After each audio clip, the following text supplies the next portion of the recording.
பார்த்திங்கன்னா ரொம்ப முக்கியமானது பயிர் காப்பீடு. ஓகேவா? இந்த பயிர் காப்பீட்டில் வந்து பார்த்திங்கன்னா ஒரு ஸ்கீம், சென்ட்ரல் கவர்மெண்ட் ஸ்கீமு. அது என்னென்னா இந்த பிரதம மந்திரி ஃபசல் பீமா யோஜனா அப்படின்னு சொல்லுவாங்க. இது வந்து பார்த்திங்கன்னா பிப்ரவரி 18, 2016 கொண்டு வரப்பட்டது.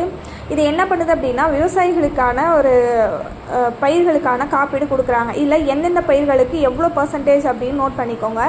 கோடைகால பயிருக்கு 2%, அடுத்து குறுவை சாகுபடிக்கு வந்து பார்த்திங்கன்னா 1.5%, அடுத்து வந்து தோட்ட பயிர்கள் மற்றும் பணப்பயிர்களுக்கு வந்து பார்த்திங்கன்னா 5% கொடுக்குறாங்க.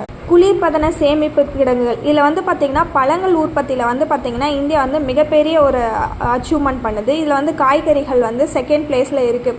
எப்படி இருந்தாலும் முதன்மையாக இருந்தாலும் ஒரு 25லேருந்து 30% வந்து பழங்கள் காய்கறிகள்லாம் வந்து பார்த்திங்கன்னா வேஸ்ட்டாக போகுது.